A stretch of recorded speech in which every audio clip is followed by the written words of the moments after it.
You're listening to Indiana Jones and the Comics Crusade on the LONGBOX CRUSADE NETWORK.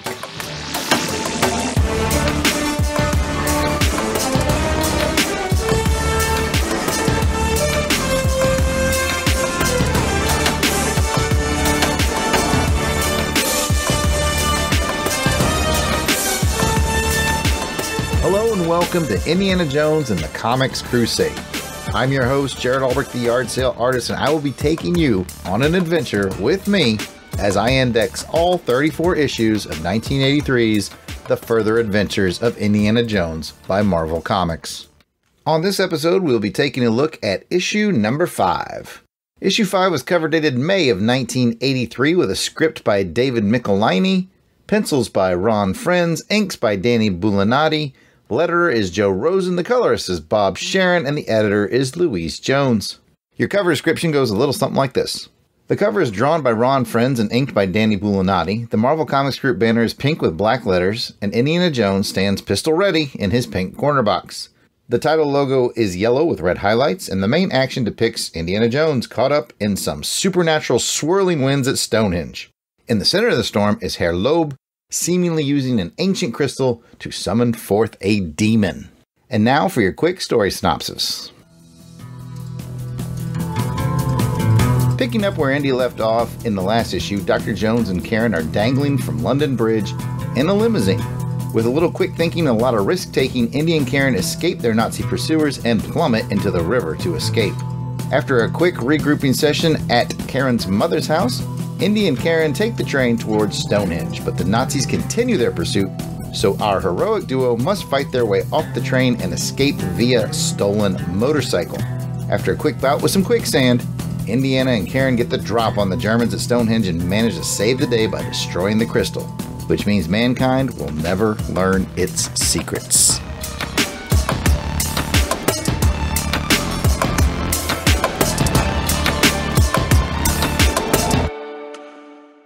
All right, ladies and gentlemen, we are back in the Temple of Longbox, which is deep, deep underground beneath the studios.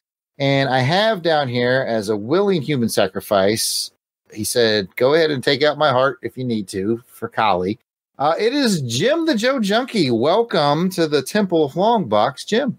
Thanks for having me. First time at the temple, so you going to give me a map on the how to get out? No, don't worry. Most people don't leave. Anyway. Oh. All right. You might run into Clinton down here somewhere. He could maybe help you. I don't know. But yes, we have Jim the Joe Junkie. He doesn't just love G.I. Joe. I think he has an affectation for Indiana Jones. And you know what, Jim? That's how we'll start. Just let our audience know kind of how you came to Indiana Jones. Probably like most people, watching Raiders of the Lost Ark. Watched that. I didn't watch it when it first came out. I think I may have watched that, and then like the next year, Temple of Doom came out. I see. So it was about that, So it was a couple years after Raiders came out. Okay, all right. So I didn't even know comic books, the Indiana Jones comic books existed until I was going through some long boxes years later. Yeah, I tended to overlook movie and TV properties in comic book form at that age because I was like, I just watched the movie. What do I need the comic books for? Right? So that's half the fun in going back and doing these Further Adventures of Indiana Jones podcasts that we're going to do. And I've already told the audience up front, what we're covering here with issue 5. And I've even described the cover. So, Jim, let's get into your thoughts on the cover of Further Adventures of Indiana Jones number 5. What are your thoughts, sir? When I first saw this cover, I thought, what's the Banshee? Looked like what I would call like an evil spirit Banshee doing with Indiana Jones, and why does the bad guy have a baby rattler on it? But I thought it was interesting because you don't normally see Indiana Jones in that spiritual, at least mine, that spirit or ghost type of thing. He's more usually grounded in something that he can feel and touch, which reading the comic later on, he's intrigued by it. Mm-hmm. So, but no, I thought it was it caught my attention and made me question, okay, what's going on? I want to read it. I agree. One of my favorite things about this cover, and I may have mentioned it earlier on the cover description is I like how they're really trying to make sure no one misses the point here. Featuring the hero of Raiders of the Lost Ark. Just making sure you know who he is, The other thing I find fascinating about this cover is Indy, there's a lot of swirling wind, so that might be the culprit, but he's not wearing his hat. He lost his hat in the wind. I think he may have. Yep. But I definitely kind of felt like they were leaning a bit on Raiders of the Lost Ark at the end with all the spirits swirling and melting the faces. Like I felt like I felt through this whole story arc, because you're coming in at part 2 of a 2-part story here. This whole story arc kind of felt like it had a lot of pins in Raiders of the Lost Ark in that way. So that's definitely the vibe I got. Now, I've talked with some other folks who've been on the show, Jim, and we've pretty much determined that Marvel had the rights to Indiana Jones, but not necessarily Harrison Ford. So their model is not going to look a lot like Harrison Ford. Did you have any thoughts on how he appeared on the cover, except for, of course, hatless? No, I mean, I knew it was Indiana Jones by the gun, the jacket he was wearing, the yellow, white, off-white shirt, and I didn't even notice the hat was missing. But you look at it, and you go, yeah, that's Indiana Jones. And it's hard, as you said, they may not have had the license for Harrison Ford, but a lot of times looking at the earlier comics, sometimes they didn't do that good a job anyway. So I just wrote it off as that. Okay. Well, with the cover out of the way, which is, it's got good energy to it. We're going to jump right into the story. And then Jim had the, benefit or not so benefit of coming in at an absolute cliffhanger, almost a literal cliffhanger, picking up a part 2 of a 2-part story. So let's get into the Harbingers, as written by David Michelini. We start with Indy. We start with Indy and Karen dangling from a bridge in a car, a nice one too, looking at certain doom. Jim, take it away. You don't have to tell the story, but what did you think of jumping in at the halfway point, and then you can kind of roll that any way you want to how you felt about the story of this one? Yeah, that's one of my notes was I opened it up and I'm like, I figured the story was already starting, continuation. Mm-hmm. I say, okay, how long is it going to take for me to get up to speed on what's going on and this and that? I was impressed at how quickly, there was some word boxes up there, and then basically you knew what was going on, and what they didn't fill you in on there, they caught you up on as the story went on. It wasn't overbearing. It wasn't a bunch of words to get you caught up. They did enough and put you right into the action and then caught you up as the story went on. Anytime you start in the middle of something, you're like, oh, crap, what? How long is it going to take? And they did a really good job of catching you up without being overburdening you with a bunch of words. So, yeah, I think maybe this is just my age bias. I just feel like comics, especially this era, did a real good job of that by doing a quick catch up, because there usually was some sort of ongoing storyline. And then for a while, I remember, I want to say mid to late 90s, Marvel would do this thing where they do a recap page on the inside front cover, which was let the writer just keep telling his story, which was nice. And the recap page was nice. And then I feel at some point they didn't even do recap page. They were just like, good luck, everybody. Figure out where you're at. Yeah, I remember the mid to late 90s was the Hero Reborn series. After that, they started doing like the gatefold. Yeah, that's what I'm thinking of. Yeah. Yep. And then later on, they cut it down to just inside the cover. They had a write-up. G.I. Joe Comics did that quite a bit later on in the Devil's Due and the IDW as well.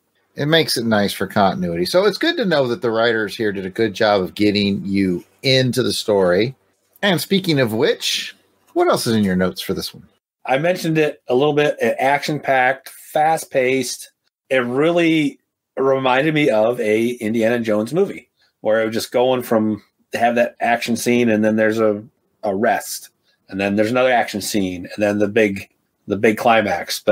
And the action was drawn very well. You knew what was going on. The points of view with like Indiana Jones hanging off the bridge. You're looking up at the guy's barrel of the gun. It's like, oh, well, this is not a good situation. But it told the story without really skipping a beat.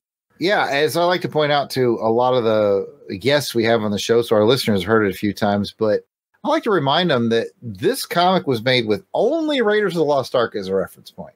Temple of Doom hadn't come out yet, and it's much like the Marvel Star Wars comics when they started making those. They had only Star Wars, The New Hope, to go off of. So using that lens, do you feel like, and it sounds like you do, but feel free to add any picadillos. Do you feel like this does feel like a Indiana Jones story through and through, even though it's just based on the first movie? Absolutely. You had the Nazis. You had the action. Can't go wrong. You had the damsel that was, again, we talk about it. You know, these people say there's no strong female leads or whatever, but you look at this, you look at indie movies. You had Marion. She was a strong, independent character. She was pretty cool, yeah. She didn't need Indy to take care of her. It was nice, you know. But again, with the Karen, every now and then, what are we going to do, Indy? But at the end of it, and I don't know if you want me to spoil it yet. Feel free. When Indy's at the end, when the spirits or whatever those creatures were, he's intrigued. He's like, I want to know more. I want to know what they know. And she's like, Indy, we can't do that. So she had played that part of that character that was strong, his counterpart that helped save the day and really help. So again, that's part of the Indiana Jones movies where you got that strong female character. So yes, it is very much an Indiana Jones-esque, even though there was only one movie at the time. Yeah. And like I said, around the cover, I did, even throughout the story, I felt like it was pinning a lot to Raiders, with the Germans, with the ending at Stonehenge, kind of felt like them opening the ark, because there was some spirits there that looked like, man, that could go real bad real fast. And you're right. It was Karen that talked him off the ledge, which every time I read one of these, I find something that I think is interesting because it feels like it kind of taps into movies that haven't happened yet. Because that moment with Karen really reminded me of the moment with his dad at the end of Crusade, where he's like, I can reach it, Dad. And he was like, Indiana, let it go. Yeah. Let it go. Yeah. And that's who she was for him in this issue. But yeah, issue is drawn by Ron Frenz, and he's just a long time amazing artist. And I think he killed it on this. Some of these panels, I think Harrison Ford might have kind of thought about suing, because there's some in here where he looks a little Ford-esque. But yeah, I really like that characterization of Indy that you mentioned. He was so mesmerized by this amazing thing, this once in a lifetime, once in a millennia thing that he's able to see. That part of Indiana Jones that says, I need to know more, because that's what he does. He just needs to know more. He wants to know more. And she was just wise enough to go, that's knowledge we should probably leave it alone, much like the Ark and Raiders of the Lost Ark. So yeah, I think I agree with you. I think it really, this one really pins a lot to Raiders. It feels, having read both the setup and then this conclusion issue, feels like they were playing it safe a little bit, but also having some fun. Speaking of fun, do you have a fun moment in your notes, or can I provide one for you? I do have a fun moment. What do you got? But before we do that, I want to talk a little bit more about what we were, Indiana Jones movie-esque and his characterization. When he is on top of that train and the guy's chasing him and he gets painted across the mountain, and then he crawls back in and he's talking to Karen, and Karen's like, where's he at? He's like, well, he's not going to bother us anymore, pretty much. And that is very Indy. He's like, okay, we got to keep moving. We can't stop. We have to carry the mission on. So that's another point. So back to your fun moment. What was the biggest danger that we were taught in the late 70s, early 80s that was going to be so huge and such a problem with growing up? And yet I have not seen any in my whole life. Quicksand. Quicksand, man. What in the world? It's in here. I have never seen any quicksand before. And I live in Michigan, okay? There's all kinds of sand. I've never seen any quicksand. Man, that stuff was everywhere in our childhood, like Gilligan's Island, even. I mean, come on. That's what I did, kind of have that fleeting thought too. When I saw him, I was like, oh, that quicksand again. Oh, it's everywhere. If it wasn't for that meddling quicksand. My fun moment was after, it's kind of a 1-2 punch, actually, because first it made me laugh when they were dangling from the bridge and the Nazi had a gun to his face, and he was like, what are you going to do? Indiana Jones, he's going to drop and risk certain death into the river. And he said, so long hair jerk. And he literally does drop into the river. And I thought that was funny. And then it rolled into what I thought was extra funny, because they ended up dunking in the river, going to, I think it was Karen's mom's house, or as she was drawn, Karen's great grandmother. Yeah, she was a little bit older looking. Man, you're pretty old, Karen's mom. But it's just these two, like, just she lives there. So the only thing he can put on after his shower is like her bathrobe, and it's all pink and flowery and frilly. Yes. Yes. And I was like, haven't I seen Indiana Jones do something similar? Didn't he wear something like that in Crusade, maybe from Elsa's room? I think so. I feel like he did. Again, I get these shades of other movies, but it's just so funny to see him in this really frilly pink bathrobe.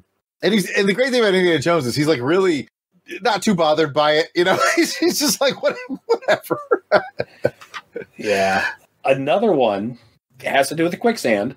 So they're in the quicksand. It's where he's shooting the limb, trying to get out, and he runs out of bullets. And he throws the gun at the tree, and that's when the limb falls. Yes.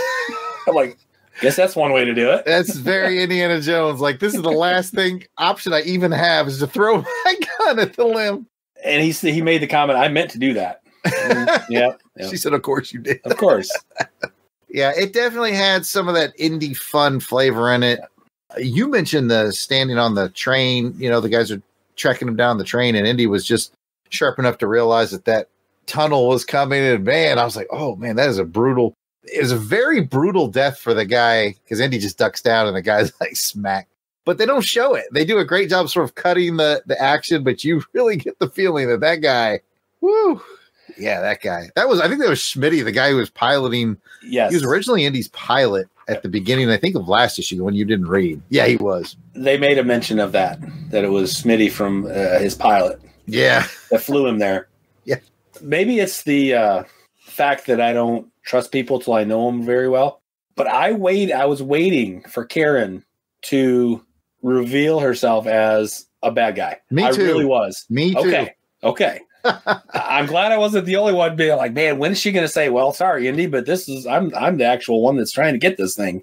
You're not alone. From starting the first issue into the second one, I was like, is she gonna?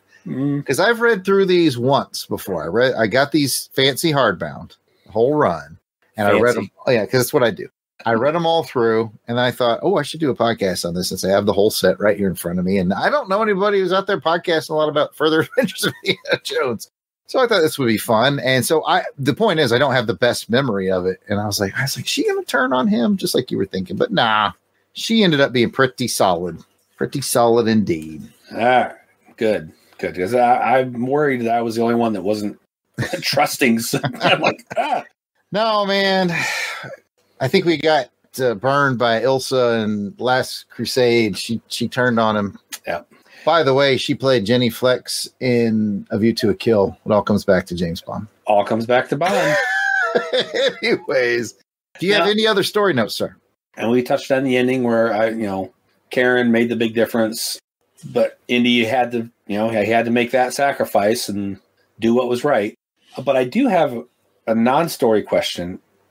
David Michelini? Yeah. Michelini? What else does he... I know I've heard his name before. What else has he written? He did a huge run of Amazing Spider-Man. Okay. All right. I think that entire... Was he the guy that did the entire Clone Saga? Or right around that era? Maybe big run of Amazing Spider-Man. Okay. So that's where and Ron Frenz, he did quite a bit for Marvel too, didn't he? Oh, yeah. Okay. I want to say, like, the thing I remember most from him, if I'm not conflating, is like they launched the M2 universe and nothing caught fire except for Spider-Girl. And I think he ended up penciling a lot of issues. I think that ended up going like 100 issues. More than they thought. Yeah, because they would like try to cancel it. The fans would bring it back. And then they try to cancel the fans would bring it back. But I think he was the man on that. And I think I'm really shortchanging him. I think he's done a lot of stuff. But that's like my strongest memory of Michelini is Amazing Spider-Man, and Friends, I want to say, was Spider-Girl. Yeah. Overall, solid writing, solid art. I just passed by these in the long box on bin dive, and I may have to pick some of these up. Mm-hmm. So may have to collect these. I tell you what, if you're seeing them in bins, especially if we're talking dollar bins and whatnot, snag them. Because I just come from Heroes Con, and the Weasel Skull was putting together. He's trying to finish a run too. And the values are starting to go up. He was finding some of these older issues at $10 and $15 a pop.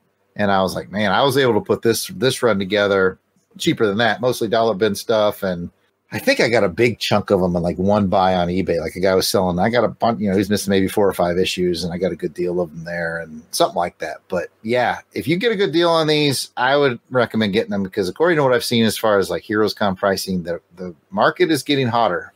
I wonder why.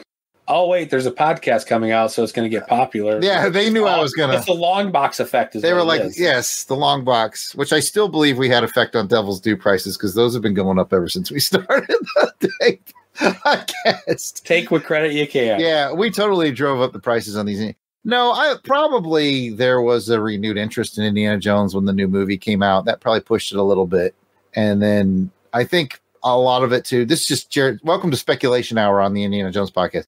I think a lot of it too is if you go back, like David Michelini working on this and Ron Friends working on this, and the first two were like John Byrne, and there's Howard Chaykin coming up real soon, and there's like a lot of big name folks got a hold of Indiana Jones for a story arc or two, so there could be that part of it too. Plus, I mean, they're not getting any younger, so much like ourselves. Yeah, but no, I really enjoyed it. Thanks for asking me to read it, and I just found another comic I have to collect. Well, the good news is it's 30 something issues. I can't ever remember. It's 30 something. And then if you want to throw in, Marvel did the adaptations for Raiders, Temple of Doom, and Last Crusade. That's a 3-issue series, and then they did Last Crusade in 4 issues. And so really you're looking at 30 plus 10, so 40 something. It's not the hardest thing in the world to put together. No. We didn't talk a ton about the art. We both liked the art. We thought Ron Friends did a good job. I thought he had a lot of energy and a lot of fun in this. Did you have any sort of standout artistic moments you'd like to take a look at, or, just sort of an overall vibe? And then we'll get into an ad that we selected, and then we'll get on out of the temple. I guess as a single panel or page, I really liked the action, the sequencing of the train chase. You can really feel the speed. You could see the going fast without seeing it. Just that sequence was really, really good. I concur. That one definitely caught my eye, and I like the build up to the. I forgot another funny moment where Schmitty's got him sort of dead to rights in the compartment. He's like, he grabs the emergency stop and he hanks it, and it just falls off. And Schmitty's like, "Yeah, I cut that before we started." I thought ahead. That was hilarious. And I like moments like that. I talked with another guest on one of the previous Indiana Jones shows about how Indiana Jones is not James Bond. Slick things don't always happen to him. It's a lot of things going wrong. And I love how that goes wrong, and he just kind of rolls with it. But that leads into the train thing. And I thought it led in nicely because, again, I like the action panel work, especially when Indy knees him in the tummy feathers there. He knees Schmitty in the tummy feathers. Schmitty gives it right back to him with a punch. They're fighting over the gun. Schmitty gets the gun up, and that's where we roll right into where you're talking about with the train. So I thought that whole train sequence was not only fun with the already cut cord to a really good action sequence. So I agree with you wholeheartedly. Yep. Now, before we started recording, Jim and I kind of looked through the ads of this book, and we ended up looking at the back cover for an Atari 2600 game called Star Wars Jedi Arena.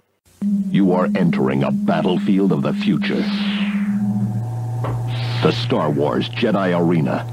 Becoming a Jedi Master takes practice. Using your lightsaber, try to penetrate your opponent's defenses. But watch out, the whirling seeker can attack on its own. So follow your instincts.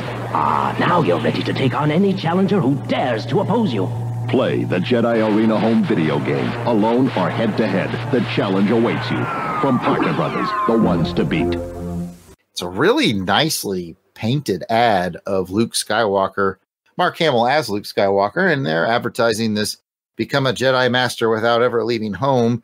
And I asked Jim, hey, you had a 2600. You were fancy as a kid. Did you play Jedi Arena? And he's like, yeah, I did. So let's find out what Jim thinks of either the ad or the gameplay or both. Whatever you got on it, Jim. Like most Atari 2600 artwork and ads, didn't always live up to the gameplay. But the artwork was great. But the artwork was amazing. And I remember playing the game, remember thinking it was very similar to Pong, where you were just batting that ball, that Jedi training ball back and forth. And I don't know if I've got very far with it before I'm like, yeah, okay, this is okay. But it was the Atari 2600, so there was very limited what they could do. For a Star Wars game, it wasn't bad. It wasn't bad. Yeah, in preparation for this episode, since I'd never played it, I did go watch some YouTube play of it. And yeah, I definitely got that feeling like the ball's moving and it's shooting this electricity, and like you're supposed to block it with your lightsaber, which only kind of moves left and right. And it looked like you had a certain amount of barrier, kind of like a breakout or something around you. And if the lightning hit it, it would chip away. Yep. It's probably all about who gets zapped eventually. It looks like a good 2-player game. Now, I didn't play it, so I imagine you could play 2-player or PC is a play. I'm not sure. I don't remember. Here's what we do know. The ad art is fantastic. And yes, the Atari had to use your imagination a little bit more. But yeah, I can't recommend the ad art enough. It's a really good rendition of Mark Hamill as Luke Skywalker. Parker Brothers brings you Star Wars Jedi Master. The only 2600 game I remember from Star Wars was Empire. Empire Strikes Back was a fun one. Although I did see something funny online the other day. They said because of the way you had to use your imagination with the old Atari, they're like, they could have labeled that cartridge Hummingbird versus Camel, and it would have played just exactly the same way. That's where you had to use your imagination. That's right. You're the red square chasing the blue square. Yeah, yeah. Don't get touched by the green square. Yeah. All right. That is about it for the further adventures of Indiana Jones number 5, which wrapped up the story arc around Stonehenge. I want to thank Jim for joining me down here in the Temple of Longbox. Jim, if folks want to chat with you, where can you be found online? You can find me on Facebook as Jim Miel, Jimmiel, not the Snake Eyes profile, the one with me in a baseball hat and sunglasses. Contact me if you want to know the story about that. Also on Facebook at Timbers Toys and Customs, and on X as Jim the Joe Junkie. Awesome. Thanks again for being here, Jim. Thanks for having me, and it was great talking about Indy and finding out I got some more comics to collect. I'm happy to help to have it. As usual, you can find me. I'm at Yard Sale Artist on X, Facebook, and Instagram. You can check out my artwares at www.theyardsaleartist.com. And of course, please check out the Longbox Crusade wherever you can find us, which is in most places. If you search Longbox Crusade on X, Facebook, Instagram, YouTube, any podcatcher, you're going to find the Longbox Crusade, and we hope that you do. This is one of our short shows, so we don't do the full list of all the Crusaders Club members who support us, but I just want to give a shout out to all of you. Thank you guys so much for your support. You really mean the world to us, and I look forward to reading out all your names on one of our larger program shows soon. With that, bye. We named the dog Indiana. The dog? You are named after the dog? Got a lot of fond memories of that dog.